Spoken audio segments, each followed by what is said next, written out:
Hello, everybody, and welcome to Around the Layout, where model railroaders come to tell their story. My name is Ray Arnott. So glad you could join us as we're going to talk to a very interesting guy. His name is Chris Palmieri.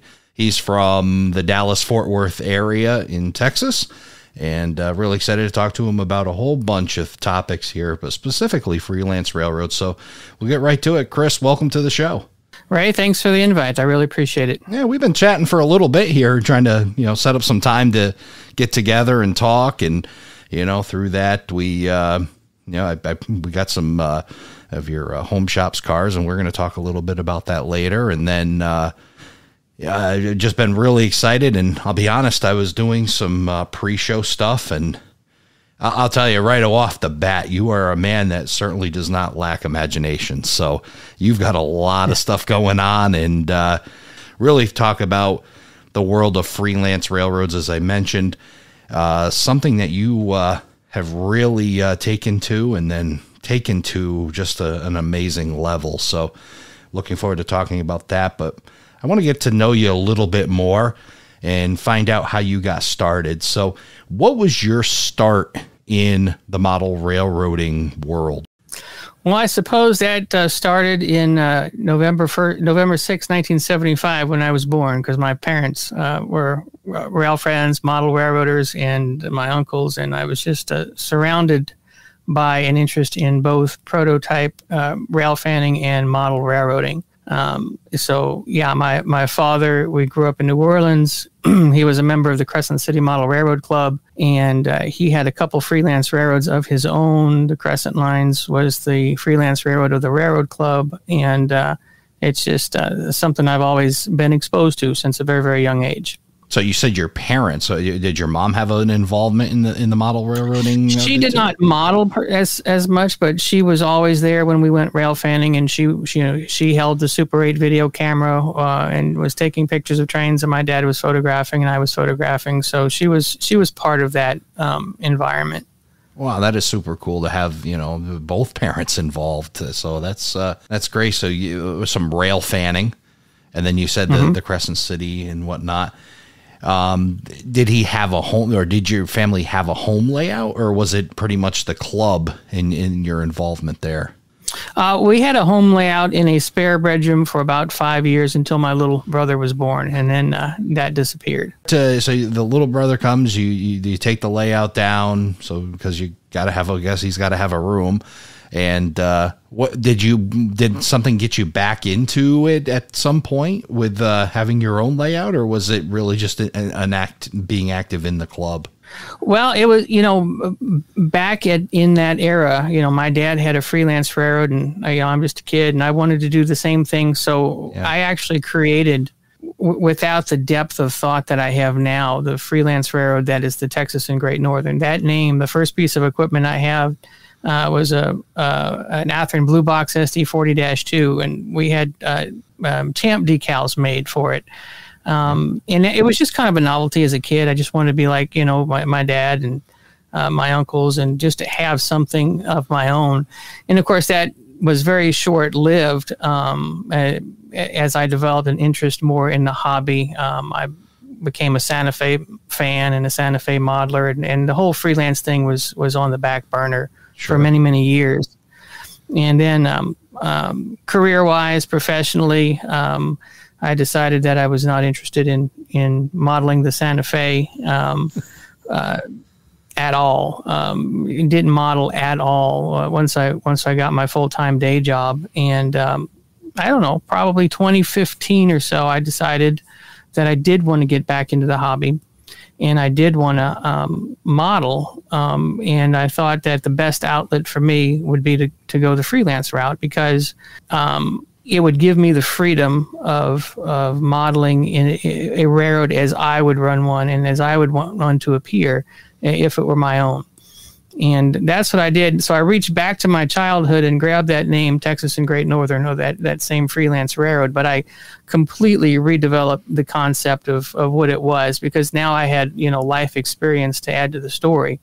And so that name, Texas and Great Northern, is something that I've had for many, many years, but it's been pretty much dormant.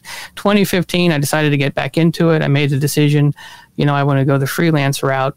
And I brought the name back, and I created a website, meridianspeedway.net, and basically built on paper or digitally the framework for the railroad: maps, train schedules, rosters, all that stuff. And that's there, and it serves basically as a reference for me today. As I decide I want to tackle this project or that project, I've got a blueprint to where I can make it fit in the whole grand scheme of what this railroad would look like. I want to go back real quick to that Texas and Great Northern thing. How old were you when you created that idea? Oh man, I would guess 7, 8 years old, very young. Do you remember where you got the idea? Like what inspired that name, or is it just something that It's actually completely unprototypical-ish. I made a road trip with my father to North Texas and Northeast Texas. And in Lone Star, there's a steel mill with its own railroad called the Texas Northern. Okay. And at the time, this would have been very early 80s, man, it was just a sprawling labyrinth of tracks. And they had all these Alco critters and these strange things. And you could drive right up to it. Of course, I didn't, at that age, I didn't realize that it was just an industry. But I thought that was the coolest thing. And I liked that Texas Northern experience I had, and that name I really liked, and somehow I rolled the Great Northern into it to make it sound like it would be a major railroad and not so much a short line or an industry. But that trip and seeing the Texas Northern steel mill railroad at that time is kind of the inspiration for the name. Yeah, it seems like rail fanning that you did with your dad. I again, doing all this research, I kind of banging around and stuff, and I was wildly impressed that your dad and the photography he's done. He's provided 4,881 photos to Railroad Picture Archives. He has, and he'd have a lot more if they weren't destroyed in Hurricane Katrina, unfortunately. Boy. Yeah. Well, but. You've far exceeded it, and I guess you've done some research and some rail fanning. 28,583 photos on railroad. They must have a server just with your name on it. Maybe just Palmieri on it, and you're serving both, because, boy, you've provided a lot of photographs for that website. Well, believe it or not, I don't think I'm the largest contributor, but what really spurred the difference in numbers there is the digital age. Sure. We were scanning my father's pictures, and, we would look at a picture he took of a freight car and a train and look at the car next to it and think, man, if only he had the film, to photograph every car on the train. Right. So 2006, I got a Canon 20D, I think. And I was, actually able to stand trackside and photograph an entire train. And, at the time I was working a night management job. So on my nights off, my circadian rhythm was to sleep during the day and be awake at night. So I would, on my nights off, download a whole train, and look, before I knew it, there were 20,000 pictures uploaded, but they're there as a reference. They're all tagged and, by reporting mark and number. And there's some good action shots and scene shots in there as well. Well, and I mentioned this because it kind of sets a tone for the documentation and it seems like your nature of, the website creation, the documentation, the uploading of photos with all this information, because I did go on to the Meridian Speedway website, and boy, it's a great resource for a whole bunch of reasons. And you've really told your entire freelance story well there. So you started, that's kind of where your freelancing started, was with the website. Correct. Talk about the Meridian Speedway, because this is like this, and I'm trying to get like a full grasp of this, and I'm hoping you can help me on, like, the Meridian Speedway is kind of like maybe an umbrella that all of this fits under. Is that a good way of saying it, or? Yeah. So, growing up in New Orleans, and New Orleans was, my experience in New Orleans was always, rail fanning was seeing trains that represented a better place. All these trains were coming from a place with better prosperity and going to a place with better prosperity. And so I got to see a lot of that through traffic, and it was just kind of inspiring to kind of think about where all this stuff was coming from and going to that I saw passing through New Orleans. And when I was a little younger, we had a house in the North Shore of Lake Pontchartrain on an IC branch line that saw one train a day, and that was my railroad as a kid growing up. And I became aware of the IC branch line, if you will, from Jackson, Mississippi to Meridian eastward and west to Shreveport, that almost was erased from the map and became a spin-off railroad called the Mid-South Rail. And that railroad existed for a number of years as Mid-South, which was primarily a 10 and 20 mile an hour branch line, 1, 2, 3 trains a day. And then the KCS came along, and I got to witness something that very seldom do you have the opportunity to see in this industry, and that is a piece of railroad that once was almost bound for extinction become a major through mainline railroad. And what the KCS did, they invested in lengthening sidings. They upped the speed to 60 miles an hour. And in the mid and late 90s, I could go up there and see 24, 30 trains a day. Amazing. And I've got the notes, of course, for all of that. So for me, the story of taking something that was bound for extinction and turning it into that prosperous railroad that basically had a coast-to-coast reach was inspiring. And they dubbed that the Meridian Speedway, and because it went through Meridian and they turned it into a speedway, right? Okay. So I adopted that nickname as kind of the umbrella name for the model railroad concept, but the actual name of the railroad is the Texas and Great Northern, and then the Natchez Trace and Orient are the two big railroads that I've built into the Meridian Speedway umbrella, and they fit hand in hand and work together. Sure. So banging around you've created again this great website that isn't just talking about, clearly the point is to talk about your two freelance railroads, but you've provided so much resource to it. And I hope folks will be able to, we'll provide a link in the Facebook notes. Meridianspeedway.net is the place to go for what we're looking at. And you've documented a lot.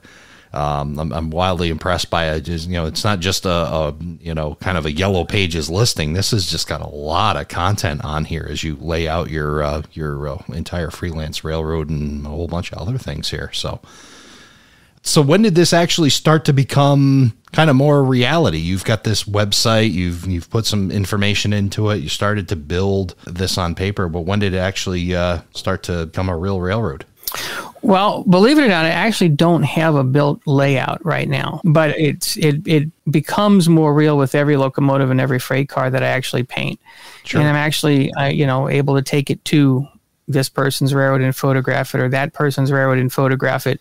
And what I found was, when you compare the model railroad experience I was creating on the website versus an actual layout in a basement, the scope of the picture I can present is much larger than what, I'm not bound by the 200 feet of main line or 600 feet of main line that is in my basement. I can reach into this concept and find a place where it's a fit and send the right equipment and get a photograph on this person's layout or that person's layout.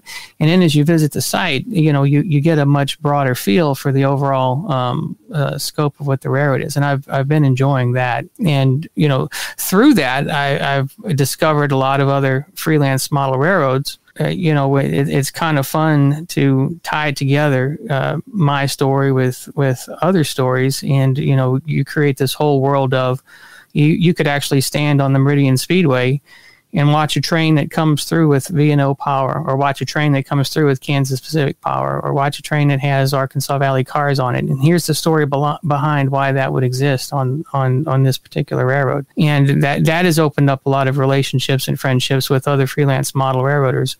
Just a really great community of people to get to know. So maybe when these kids move out the house, there'll be the actual railroad built in this house. But right now there is not a Meridian Speedway layout. Do you have plans for one? I mean, how do you've created this, pretty large world within this concept you've built. How would you even be able to pin down a section of this that you would want to, build as your own layout? Well, for me, that's easy. The part I would want to model is right around Vicksburg, Mississippi. That's the place where I would always go, and it was just a kind of serene and beautiful place to be and watch trains across the Mississippi River and climb the bluffs, and there's all the history there. So the little piece of this that I intend to model is right around Vicksburg, Mississippi. There's a part on my website, if you drill into it, where I call it franchise opportunities, because as I started to look around at the bigger picture, I've identified 10, 12 different standalone pieces that would make fantastic, unique model railroads of their own, whether it's rock trains on out of Dublin, Texas, or, commuter territory in between Dallas, Fort Worth, or on the line up towards Tulsa, which is very, very scenic in some places, or in the pine trees around Silsbee and Longview. There's just a lot of different areas that would lend themselves to a great model railroad. But the piece that I would model would involve traffic going to all of those other parts. So you'd see a rock train pass through, and you'd see a lot of paper and forest products cars, and you'd see stuff traveling from Mexico. So it's without a doubt the Vicksburg piece, though, is where I intend to model. Unfortunately, I live in Fort Worth, Texas, where there's no basement, so it's a little bit more challenging than other parts of the country. Yeah, in fact, we just had another podcast where, a fellow modeler from the Dallas-Fort Worth area, Chris Adkins, was on the show, and he was talking about that same thing, the challenges of no basements in Texas, so you got to kind of think other places, whether it be sheds or in his case, or in big his buildings. case, a T&P section house. Yeah, exactly. So there's plenty of those laying around, right? You can just grab one of those. But I'm just kind of, and I'm trying to put in the right words, just the fascination I have with all of this. I mean, this isn't just a simple story or just a simple, okay, this is, my freelance railroad of this, and it's in this town and it does this. I mean, you've got a planet. You've created this, I guess it may be the word universe of freelance that you're willing to essentially share out with other people that may be interested in freelance railroading. There's definitely a lot of thought behind it, and I won't go into too much detail, but professionally I do work for a Class 1 railroad, so a lot of the insight that I've gained from my day job made it easy for me to look at parts of the Meridian Speedway world and plug in, well, this is really how this would work. This is really how many cars you would need to serve a customer this size and, build the roster. And this is really how long a cycle time would be on a rock train. It's 4 crew districts from origin and destination. So this is how many train sets you would need, and this is how many locomotives you would need to protect that. So for me, it was kind of second nature to draw on that real world experience and plug that in with my own twist into the freelance concept. Yeah, it's kind of like all that information that say a prototype modeler is looking for, and you're taking all that information, but instead of saying, okay, well, the prototype is Railroad X, it's going to be one of my created railroads using that kind of same information. Absolutely, yeah. What are some of the other, because I know one thing that's tickling me about it, what are some of the really other major appealing things for doing freelance for you?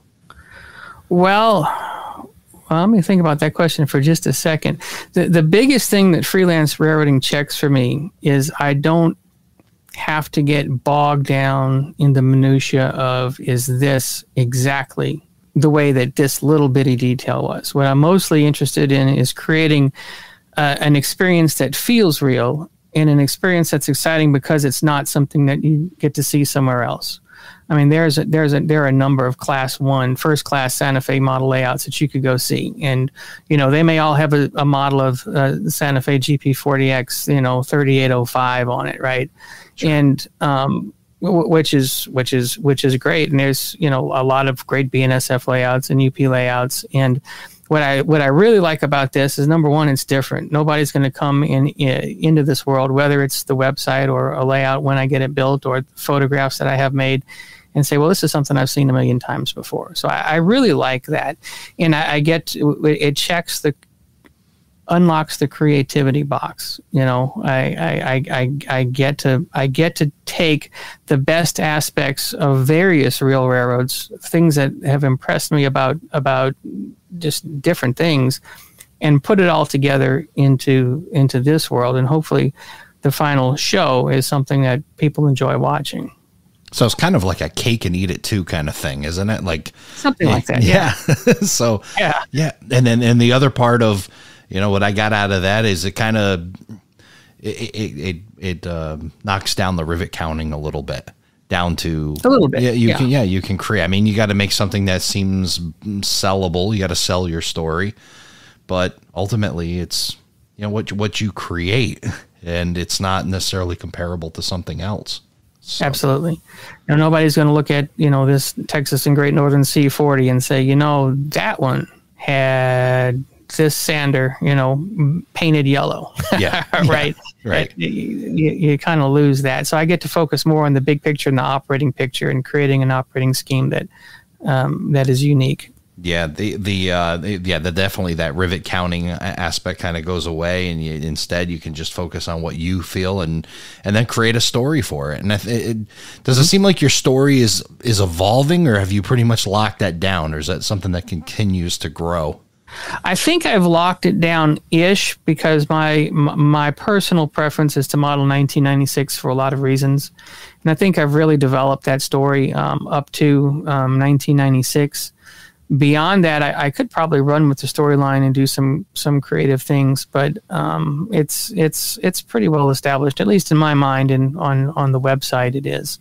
Now, there are, as I'm getting involved with, or becoming aware of, or interacting with other freelance modelers, I'm discovering now that what I remember vividly is 1996, and in my mind is current.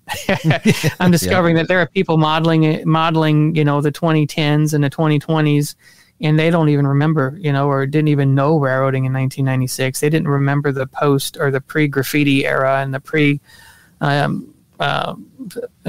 conspicuity stripe era, or the pre-DP era, the pre-wide cab era. So there's opportunity to bring the story into modern times. Something like Eric Bruman with the Utah Belt does very well. I think he keeps moving his railroad forward.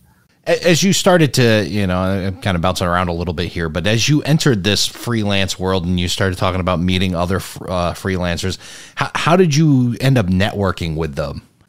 If it wasn't people that I knew from a young age, in my experiences at the Model Club, and there were a few that were there, it's all social media, all Facebook. There's not a whole lot of freelancers here that I'm aware of in the Dallas-Fort Worth area. But there are several Facebook pages dedicated solely to freelance model railroading.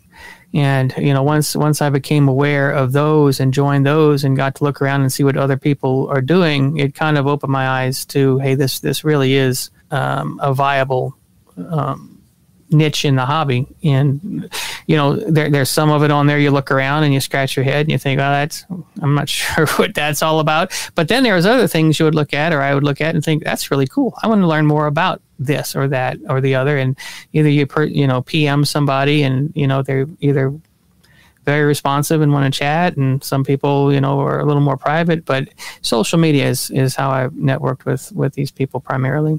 I was talking offline with somebody, a friend of mine who's he's not a model railroader, but I was trying to describe all this going into this show. And the thing I was trying to explain is, I'm like, and I told him, this whole freelance thing, it was just, and again, I hope I come across as fascinated as I am. It's like, it's this whole other level of model railroading. It's like, and maybe it's just because it's new to me, I don't know, but it's like, I've known, okay, you go out, you pick a railroad, and okay, I kind of like, or I like these guys, and he's a sports guy, and I was like, it's like creating your own other team. It's like you created not only your own team, like you created your own players, and maybe you even changed the rules of the game. I said, just trying to compare like what freelance railroading seems to be. I mean, I like that analogy. Analogy I've often used is describing different genres of film. Most railroaders, the rivet counters, are model railroaders. You're looking at a documentary, sure, right? And you can get really into documentaries for years, or you can get into any genre. And I like to think of this as not a documentary. It may have a little comedy in it. It may have a little drama in it, a little science fiction in it, but it's to me, the distinction there is, hey, there's a whole nother world of model railroading genres out there other than just documentaries. And some of them, just like in the film industry, are really good. Some of them not so much. Right. Getting back to this, and again, bouncing around, but whatever. We're talking about Meridian Speedway. So then you create in these, and I want to drill in more. You talked about the Texas and Great Northern, and then let's talk about your other freelance railroad, which is what the Natchez, Trace, and Orient. That's the one. So tell me about that. And so you kind of gave me a little idea how the Texas and Great Northern came about. How about the what's it, Natchez, Trace, and Orient Railway, right? Did I get that right? So the Texas and Great Northern has been the name that I've had as a child, and it's just always been back there, and I didn't want to let that go. And I had a couple of experiences prototype-wise that really stuck with me. Grew up on the SP, you'd watch a train go by, and there were locomotives lettered Cotton Belt, locomotives lettered Southern Pacific, all in the same paint scheme. It was something fun to look for in the consist. And, Georgia Pacific had this green and white paint scheme on for most of their short lines. And, you would look at it and you would see an Ashley Drew and Northern locomotive and a Fordyce and Princeton locomotive together in the same paint scheme, but they had the name, the separate road name and a separate logo on the locomotive. And it was somewhat subtle, something you had to look for. And I really liked that. So when I decided I wanted to, had more of a vision of what this Texas and Great Northern or my freelance railroad should look like, I said, I want to have another name. I want to have two. I want to split this railroad up into two corporate entities, but run it as one railroad, just like the SP Cotton Belt or something like that. And so the Texas and Great Northern didn't really paint the picture for the Meridian Speedway. In my mind, that name didn't relate to the vision that was the Meridian Speedway. So I wanted to come up with a name for this other part. And, the Natchez Trace is an Indian trail. It kind of ties Tennessee to Mississippi, and it still exists today. And I believe it actually does not come that far from Vicksburg. And in my world, the eastern end of the Speedway is basically a conduit to the East Coast and the Northeast via connections with the CSX and the NS. And then, studying Arthur Stilwell's 42nd parallel route, the shortest route from the Pacific Ocean to mainland U.S. is actually a route that is where the Meridian Speedway is today. And then at Fort Worth, it becomes what is the Fort Worth and Western and the South Orient and into Mexico to Baja California, or on the Gulf of California. There is a route, the route through the Copper Canyon. That is actually the shortest route to Pacific waters, from Pacific waters to the East Coast or inland U.S. And I thought, well, we can just extend this KCS Meridian Speedway, which is essentially ended at Dallas-Fort Worth. And I can roll the Fort Worth and Western into it, and the South Orient into it, to a connection at Presidio Ojinaga on the border, and the same kind of investment that the KCS made in Mid-South Rail could be made in those two short lines, and you would actually have a high-speed railroad to a connection to a very high traffic rich area in Mexico, north of Monterrey, and there are several places in Arthur Stilwell's history where the name Orient appears in railroad names. So putting the two ends of that together, Natchez Trace and Orient, basically this high-speed east-west through route that could quickly get traffic from Mexico injected into the interior and east coast of the United States is kind of the thought process behind that. So, and there's a system map on the Meridian Speedway site that would probably make a whole lot more sense if you're looking at this as you're listening to. If you go under the operations tab and maps, you'll see a very low-tech drawing of the railroad, but it's highlighted in yellow. And you can see there's a north-south line, Tulsa to Dallas to Houston, and then eastward to Silsbee, and that's the Texas and Great Northern piece. And the main east-west route is what I call the Natchez Trace and Orient. So it's all operated as one railroad, but those are the properties that make up those two names. Yeah, so you've taken this this concept of what really is reality. So you've hit so many things. It's like, I'm trying to just recover here because it just still amazes me, right, Chris? I mean, you've taken this you've got the story so well. Like, you've taken reality, you've tied what you think. It has a purpose. I guess that's the key thing. It's like, your story isn't just because I wanted a railroad that ran between here and here. I mean, there's a purpose for it. You're talking about the commerce aspect of this. You're talking about, it just amazes me. It really does. And this low-tech map or not, I mean, this gives the big picture of what this railroad's doing. And, and I think that's, kind of the beauty of those that find operations and get into that. And then now into freelance. I mean, you can create this purpose as long as and if you can sell your story, and boy, you can sure sell a story. Boy, it's just wildly fascinating. And you learn, basically, or get to hear something completely new, through that. That's my vision, or what I'm seeing on my side of things as you're telling this. It's wild. Well, I appreciate hearing you say that, because that's the intent. On the Meridian Speedway website, there's a tab up top called Library.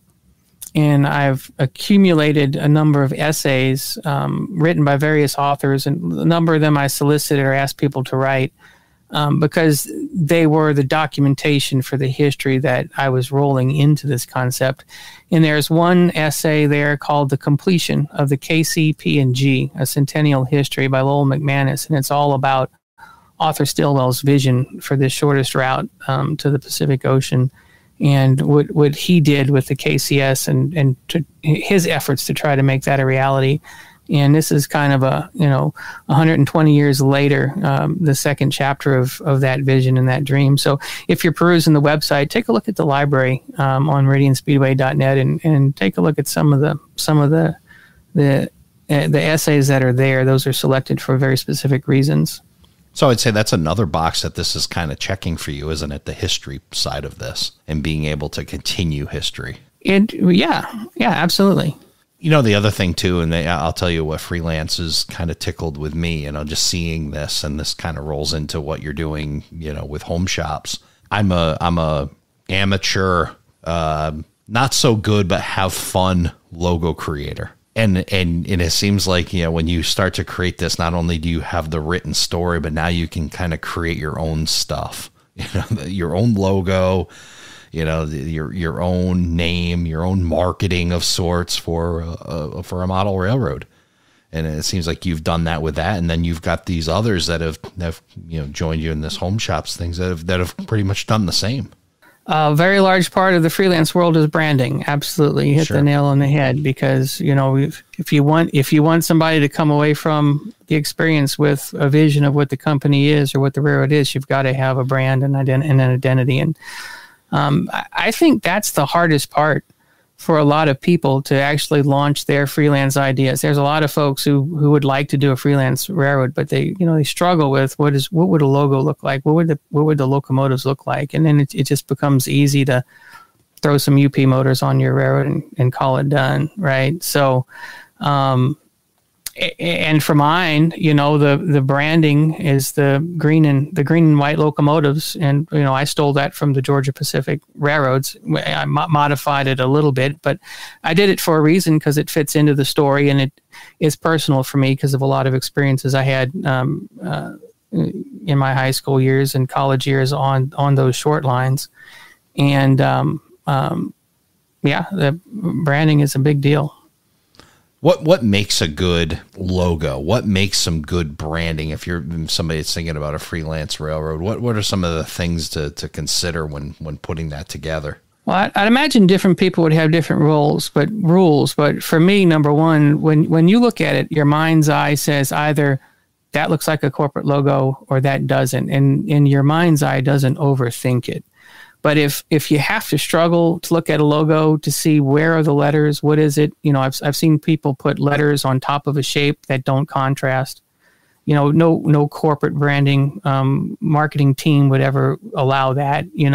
So it's got to be something that very clearly you can wrap your head around it and figure out what it means. If you have to squint at it and look and try and figure out what the shapes are, is that a person? What is that?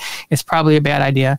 If you look at it and you can't read the words or the letters or whatever you've got because they're too highly stylized or they don't contrast with what's behind it, it's probably you probably need to go back to the drawing board. More often than not, if it's got too many small details in it, it's not going to be something that a railroad would put on thousands of pieces of equipment. So, there's the keep it simple piece. Well, I wasn't prepared for that question, so there's probably other things that go into it. But off the top of my head, those are the first things that come to mind. Yeah, I mean, it's funny because being a subjective thing, logo creation and, what's right, what's wrong. And, there's probably 100 different answers for that. And I think you've done well. Mm-hmm.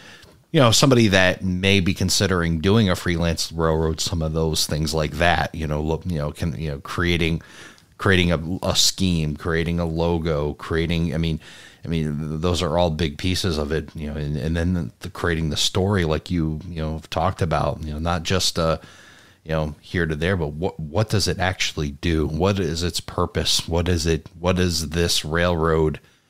How does it generate revenue? How does it, all those questions to answer really helps sell it to somebody that comes to see it, or even to yourself. There's that self-satisfaction of knowing, it's an HO scale railroad, but it's doing something. It's, it's not just running in a circle, because there's no revenue generation in running around in a circle, really, and unless you're loading or unloading something. But yeah, so this is just a lot of aspects. What would you say to somebody that's maybe listening to the show now and kind of getting this idea of, I'm not really in love with any of the Class 1 railroads, and there's no regionals or short lines that really. I really want to kind of create my own thing. What would you say was kind of the starting point for them? What would you recommend to somebody that's thinking about that? I would suggest that they think about what does draw them trackside. And if they are drawn trackside in the real world, what are they most likely to look at and why?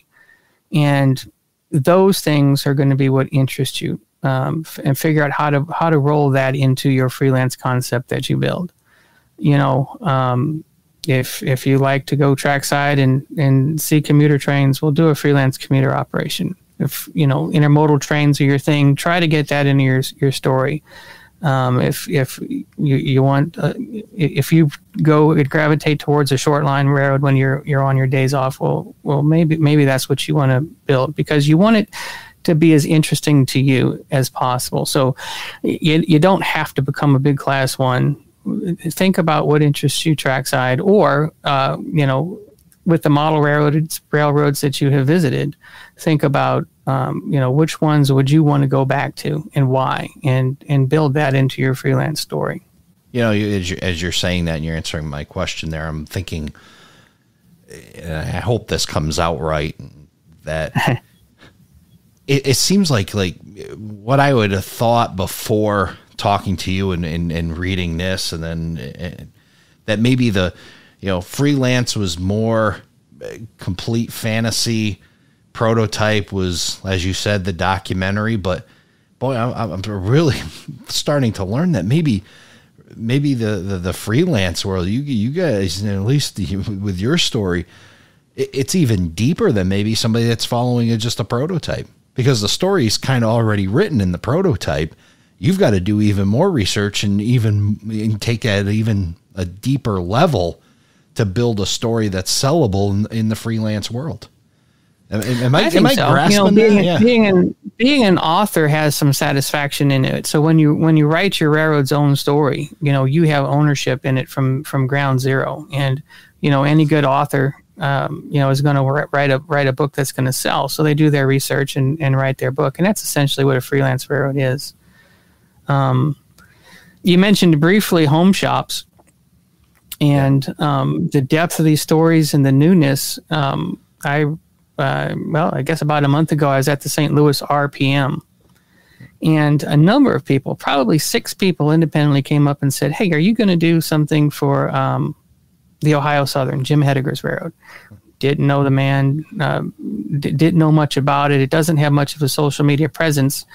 And I said to everyone, sure, I'd be interested, but I don't have a connection. I don't have that relationship. Well, one fella wrote down a phone number and said, call this phone number. And I did. And it was Jim Hediger, and he answered, and we had a wonderful conversation. And he's into or very amicable to us doing some Ohio Southern cars. So to research it, I went on the eBay and searched for model railroader Ohio Southern, and I've got a copy of the September 2005 model railroader, and I've got a copy of the October 1986 model railroader that just showed up, and a November 1986 model railroader, and a July 1978 model railroader. And this Ohio Southern is one of several examples of freelance railroads that are now 30, 40 years old. And I think that to a large degree, Mr. Hediger put the same kind of thought into the Ohio Southern that I have done with the Meridian Speedway, as did Tony Kester with the Allegheny Midland, and Alan McClelland with the V&O. But they were done in a time when all you had were these model railroader magazines to get the word out, coast to coast. You didn't have the instantaneous, I created this and now it's on the Facebook page, so 2,000 people have seen what I just built into the story. So it's really cool to see that what I've done and what other people are doing today isn't necessarily a brand new concept, but now we have the ability to share it in a way that's never been shared before. So it's really fun to kind of discover and hear about the interest in the forefathers, if you will, to freelancing, and Jim Hediger is one of them. And we're gonna be pretty excited to make some of that equipment available in future runs with home shops. Well, yeah, that's wild that you were able to bring that forward. And the other part I was thinking about, the railroads that you mentioned, the V&O, and then even the ones that you're doing with home shops, like, these guys have done it so well to a point, and you talk about that 80s and 70s and 80s era. For a guy like me, I would go to the newsstand and I would see model railroad with that, and I would think they modeled a real railroad. They've sold the story so well. I didn't know that wasn't a real railroad. And it's amazing. And even when you're mentioning home shops, and we're going to get into that, these guys have done such a great job with not only the story, the logo, presentation. I mean, you would think that okay, yeah, it was a real railroad. Where can I go? Where can I sit trackside and watch the Texas and Great Northern? I got next time I'm in the DFW area, I got to not even know that it's not even a real railroad, because the logo looks right. There's a great story behind it. Nowhere in there is an asterisk that says, by the way, this isn't real, and nor should you. It's wild. It's a sellable story and very cool stuff. So I want to get into home shops, because what you've done with home shops is really cool, and we're just barely skimming the top of this and the things that are going on, and especially in your world, because you've got just so much going on here. But let's talk about this creation. So you've not only you've networked now with all these other freelance railroaders, and now you've created this. Tell us the story about Home Shops. How did this come to be? Well, we've already addressed the beginning of the story, and that is 2015 and me getting back in the hobby and me discovering other freelance railroads on social media. And as time progressed, I would watch people do custom freelance runs of freelance equipment, factory done, mostly by Accurail. And for a lot of those, the custom run was my introduction to a freelance railroad that I would think was really cool, and want to learn more about and want to have in my collection. And I usually would buy these cars just to have in my personal collection. And as that went on, I started to think I would definitely like to have higher quality factory cars of these railroads in my collection, to run on the Meridian Speedway or interchange or whatnot. And as I saw these things, these custom runs becoming more prolific and selling out quicker, I knew that the market was there. I knew that people wanted high quality freelance cars. So I decided to put my money where my mouth is. And last January, I formed a company called Home Shops and placed our first factory order with tangent scale models for 7 freelance road names of PS 4750s. I've learned a lot about timelines and shipping and all that's going on in the world right now. But about a year after the Tangent placed the order with their factories, my garage got filled out with 1,820 hopper cars. And we have sold about 2/3 of them. So they're out there. And our second car is a V&O tank car, and it's on the water right now. And our third order is going to be 7 freelance road names of 86-foot box cars. And since then, we've branched out. Now we're working with Intermountain. We're working with Exact Rail. We've got a car that we're working with a new company called Class 1 Model Works.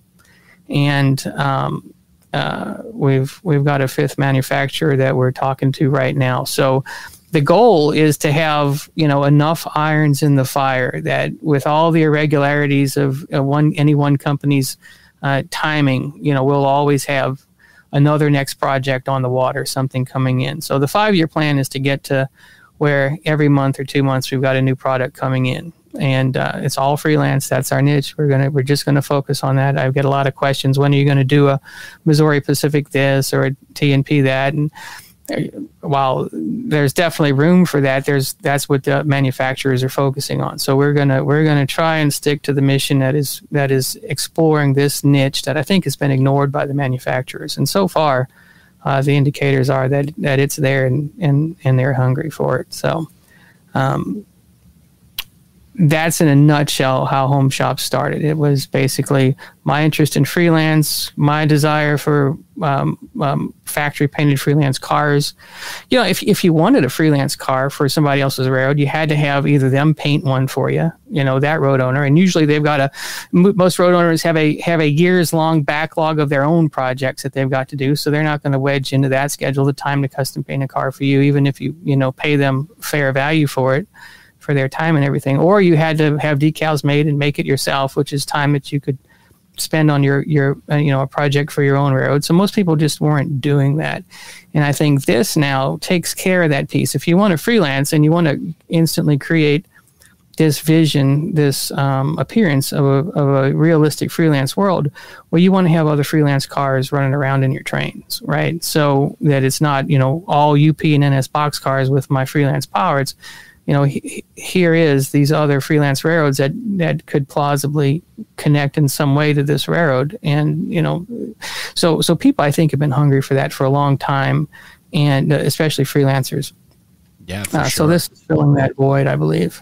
So the first release, and I want to thank Tony Cook at Model Railroad News for helping me out here. He shared the article with me that he wrote on your release here.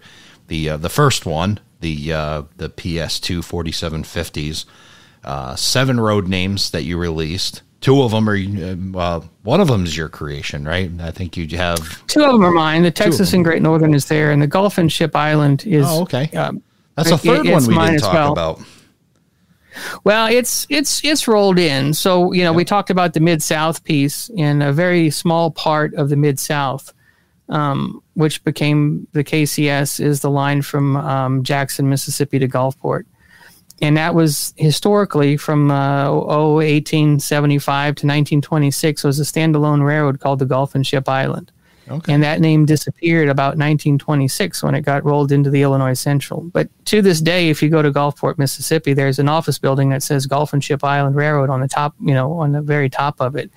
So as I, have done the research and wanted to create this experience that immerses you into the culture of where you're stepping on this property, I thought, somebody could not come away with a feel for the Gulf and Ship Island being a piece of this. So I thought, what if we do some rolling stock and letter it for it? Just like the UP has done covered hopper cars in predecessor road names or reporting marks just to keep the trademark alive, and the BNSF has done that with some grain cars.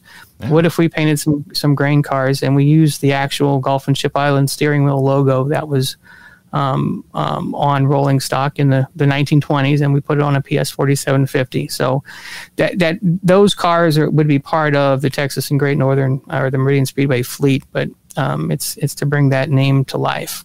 Amazing. Yeah, you've really thought this out and really got a great backstory to all this. And so the reason I did two of mine is I figured if I'm wrong and there is no market for it, if I'm stuck with all these grain cars, I want to at least have some of my own trains that are pretty cool that I could run on my, in my world. So imagine you got to renumber all those, but you don't have to worry about that. I'm sure these have gone, and I know you did some really cool marketing. One of the things I want to talk about, because it actually made its way around the My Layout as well.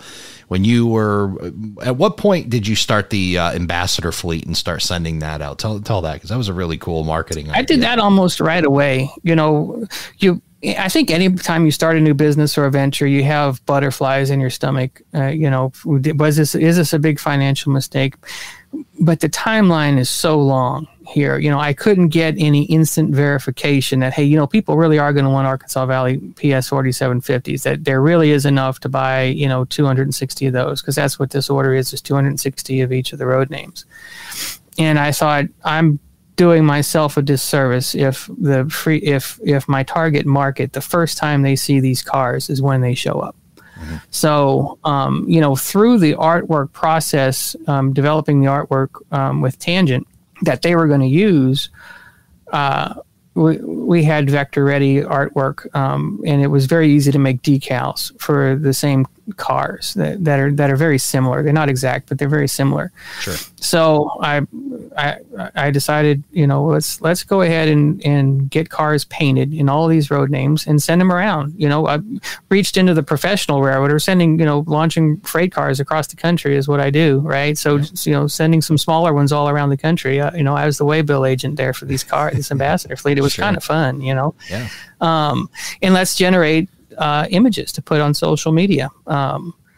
So right away, my mind said, I need to somehow validate that the interest is there and generate interest in these road names, or create familiarity with the niche market there. So the Ambassador fleet was born. Yeah. So how many stops did the Ambassador fleet make? Do you know? Oh, well, it was easy to keep track of when I had only 10 cars. Then it morphed into a fleet of about 30 cars. And, some of them it was real easy to keep tabs on. Some of them came back, 2 months later after I sent it. There's two of them that are still out there on their first assignment. But I would say that they probably made about 30 different stops.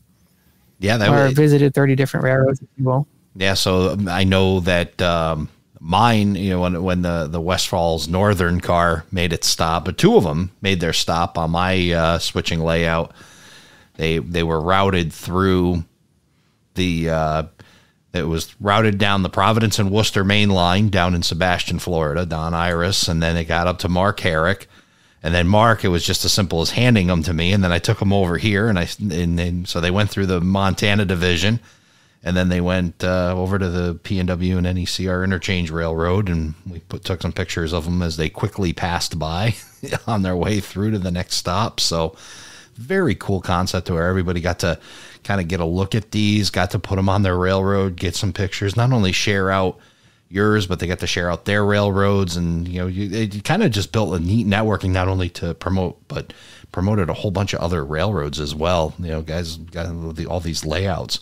So it was really fun to watch these cars take on a life of their own, you know. And you made the comment earlier, mentioned earlier, you know, the thousands of pictures I have on railroadpicturearchives.net. And when you're researching cars, it's kind of funny. You'll find this one car in a group of, you know, whatever you're looking for. You'll have a lot of cars that there's just one picture of. And then you'll have one car that for whatever reason, 10 people have photographed this car in 10 different locations across the country. And it paints a much bigger picture for the West Falls Northern freelance cars that made it to your railroad. You know, that's Daniel Archer's New York State Regional Railroad. And you might think at face value, well, I can only buy one of these cars if, you know, I modeled the state of New York or something like that. But I think as modelers, we forget that railroads, it's the transportation business, you know. Yes. So something loaded on even a small railroad may have a customer that it's being shipped to all the way across the country. And so I kind of got to watch with this Ambassador Fleet cars, this album of pictures get created that's very similar to scrolling through any freight car group on railroadpicturearchives.net, you know, and you'll see cars for this short line all over the country, or you know, even a class 1 car on the other side of the country from where its home road would be. So maybe all that research and hours spent on Railroad Picture Archives put the seed in the back of my mind that we can do with these model cars what the real railroads are doing with the real cars, and let them not just be locked down to the home rails of the owner. So it serves two purposes, at least for me, you know, when it comes to, you know, obviously getting these names out there and learning about these freelance railroads. But for a person that's buying these cars, it just becomes another really neat conversation piece on a layout. You get somebody comes over and goes, West Falls, what? And then you get to tell the story, and you get to learn the story of what their railroad is and say, okay, well, this is where, and this is why. And there's absolutely no doubt in that universe that a car like that would end up in Plainfield, Connecticut. It's not that, you know, it's not without, and I think I told you, I'm going to put it on, it's going to be on calcium chloride service from Rochester, New York to Plainfield, because we have a vaporizer location here that bags ice melt, which is on my layout. And that's the story. So that's how it's way billed, and you know, and that's the service it's going to be in, and it'll rotate out, and then eventually it'll come back again. And I'm a big fan, of course. I love Easter eggs on layouts too, where little tiny hidden things of created grain cars with buddies' names on them, and you know, I've done another box car with a guy's name on them, and just hiding little things on a layout, and this just adds to it. So for you know, the person that's buying that car, you have a great story to tell. And then, you know, for those that have these freelance railroads, now their stories just being spread across to a much wider audience. It gets to hear all this passion that you guys put into creating the story of a freelance railroad. More people get to hear it. It's a really cool thing you're doing.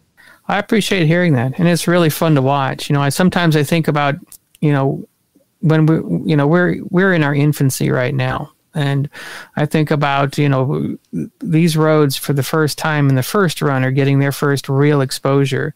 And what's it going to be like 20 years from now when we look back at these roads? You know, some of them will have really blossomed, and, you know, maybe we'll be on our 6th or 7th run of that car, and they'll have developed a strong following. Maybe some of them won't, but those cars will then become, you know, really rare and really unique and really sought after cars, because the story is out there and the social media documentation is out there. So it's really going to be kind of fun to watch all of these railroads develop and the interest in them grow.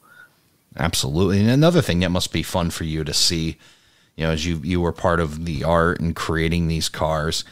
I was banging through the Home Shops Facebook group that you've created, and seeing some of these guys do custom work now to these cars they've received. Mm-hmm. I mean, I'm looking at like work that was from like Scott Sanders, and Greg McComas did some work, Ray Parsons, on and on. Ken Mason. And then, if I left you out, I'm sorry. I saw, tons and tons of pictures of these guys weathering the cars and doing all these things too. So it must be even neat for you to kind of send all these, the kids out into the world kind of thing, and then seeing what other people do with them.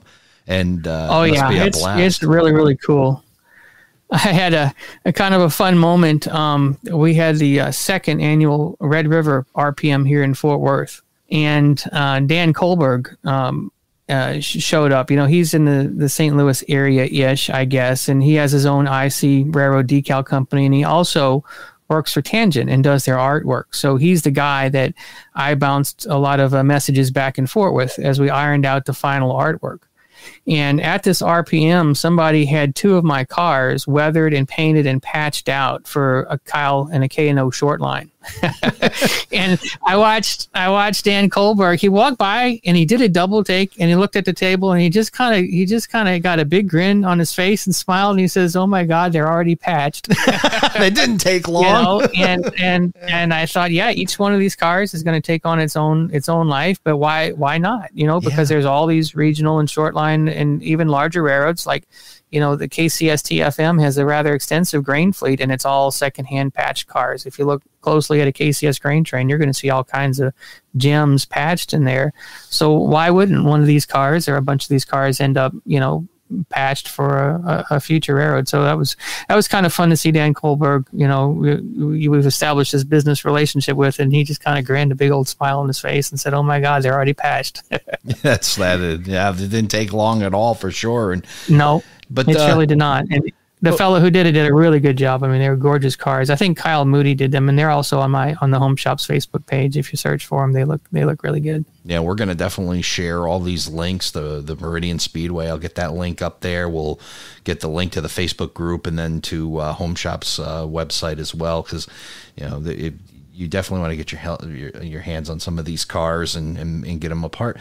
You spend all this time, and we talked about your rail fanning and these 28,000 plus photos that you've done, and your dad with a mere 4,800 photos and plus. Just amazing. Imagine the time that was spent trackside doing all this. And it seems like it all kind of ties together for that stuff that you see trackside, and you're watching these cars go by. I know I do it too. Your locomotives go by, but you're still watching and just seeing all these different cars, where they're from, what are the reporting marks. Now we live in the golden era of pretty much everything, where we can grab a phone and look up a reporting mark to see what railroad it's associated with. And now with these type cars and what's available, and now you've kind of done the same thing on your railroad, where you can watch a train go by and still be surprised by a car or something different. Yep. It's really great what you've created. So, Chris, I want to thank you for coming on Around the Layout and sharing this. We are definitely going to have you back, because there's a lot more to talk about. And as you release more cars through Home Shops and connect with more of these freelance railroads, I'm sure there's going to be some great stories to tell. So, again, thanks for coming on, and it was enjoyable to hear all of this. Ray, thanks for the invitation. I really do appreciate it. Thank you for joining us for this episode of Around the Layout. You'll find more about today's show on our Facebook page, facebook.com/Around the Layout. Learn more about the show and check out past and future episodes on our website, aroundthelayout.com. And send us your feedback. We'd love to hear from you. aroundthelayout@gmail.com. Thanks again for hanging out with us Around the Layout.